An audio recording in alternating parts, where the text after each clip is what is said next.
उत्तराखंड के पहाड़ों में बसा छोटा सा गांव घंघोरा अपनी शांत हवा, हरियाली और बहती नदियों के लिए मशहूर था। यहाँ का हर बच्चा प्रकृति के बीच खेलता कूदता बड़ा होता था। इसी गांव में रहता था 16 साल का लड़का आरव। आरव बचपन से ही अलग सोच रखता था। बाकी बच्चों की तरह उसे पढ़ाई बुरी नहीं लगती थी, बल्कि वह नए नए प्रयोग करना, चीजें खोलकर समझना और मशीनों से सवाल करना पसंद करता था।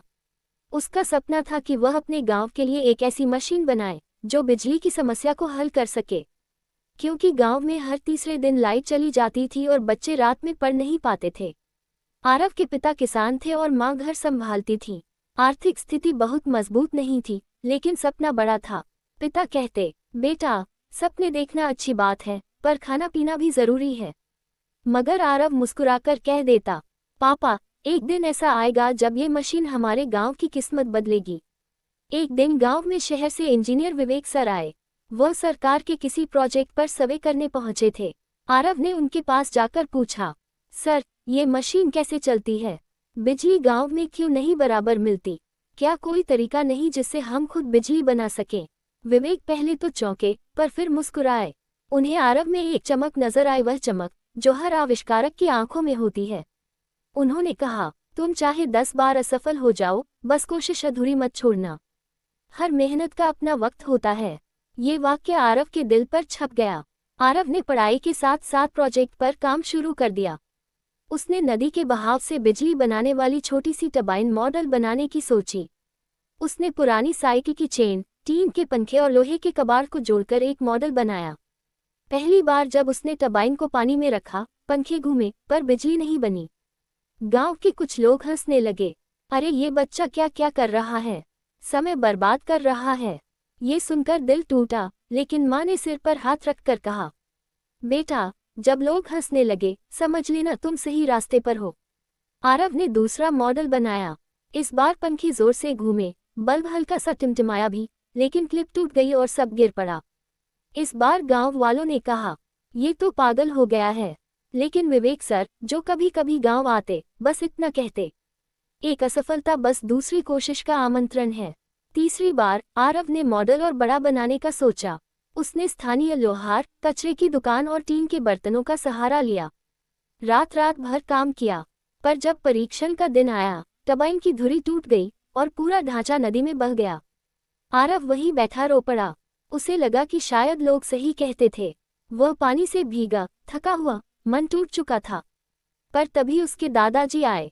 उन्होंने कहा, जिंदगी एक नदी की तरह है बेटा, पत्थरों से भरी, पर बहना वही सीखता है जो रुकता नहीं। दादाजी के शब्दों ने उसे नया जोश दिया। नई योजना। इस बार आरव ने हाइड्रो टरबाइन के आधुनिक डिजाइन का चित्र बनाया। उसने समझा कि ब्लेड का एंगल, पानी का दबाव और जनरेटर की क्वालिटी बहुत मायने रखती है। पर उसके पास अच्छी क्वालिटी का सामान नहीं था। इसमें विवेक सर ने मदद की।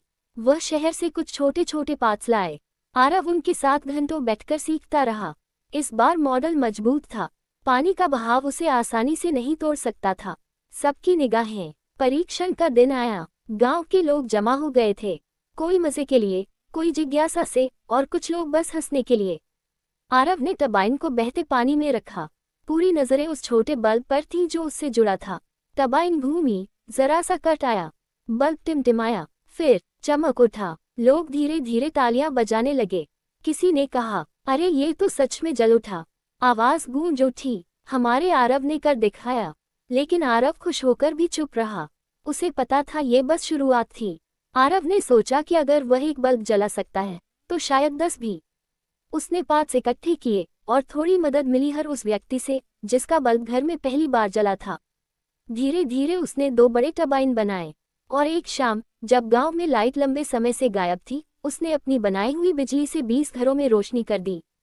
उससे ज्यादा रोशनी लोगों की आंखों में दिख रही थी। एक बड़ा मौका। कुछ महीनों बाद सरकार के विज्ञान मेले में आरव को बुलाया गया। उसने वहां अपने मॉडल का प्रेजेंटेशन दिया। जूरी के लोग हैरान रह गए। इतनी कम संसाधनों में इतना बेहतरीन आविष्कार। आरव ने कहा, मैंने बस कोशिश की है, अधूरी छोड़ने का मन नहीं हुआ। पूरे हॉल ने तालियां बजाईं। उस प्रोजेक्ट ने पहला पुरस्कार जीता। साथ ही इंजीनियरिंग कॉलेज में स्कॉलरशिप भी मिली। कॉलेज में आरव ने गांवों के लिए माइक्रो हाइड्रो सिस्टम बनाने पर शोध किया। उसने गांव-गांव जाकर देखा कि कितने लोग बिजली के लिए तरसते हैं। 5 साल बाद उसने एक स्टार्टअप खोला, जल प्रवाह ऊर्जा समाधान। अब वह छोटी-छोटी टरबाइन बनाकर भारत के पहाड़ी और दूर-दराज इलाकों में पहुंचाता था। हजारों गांव रोशन हुए। कई बार मीडिया ने पूछा, आपने ये सपना कैसे पूरा किया? आरव मुस्कुराकर कहता, सपने तभी जीतते हैं जब हम हार मानने से इनकार कर दें। एक दिन वह अपने गांव लौटा। वही नदी, वही पत्थर, वही घाट। आज गांव चमकता था उसकी बनाई बिजली से।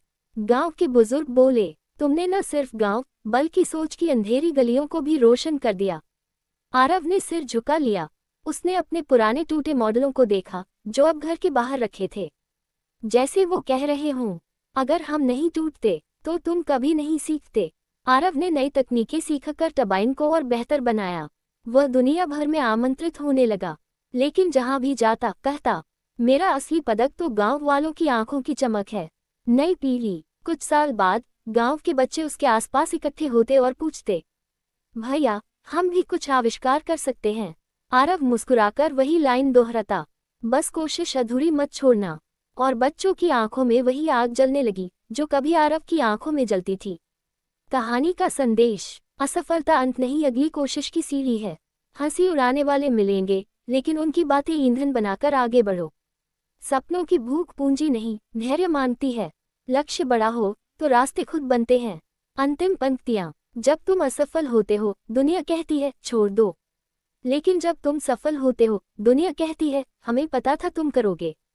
दोनों ही परिस्थितियों में तुम्हारी मेहनत ही कहानी लिखती है।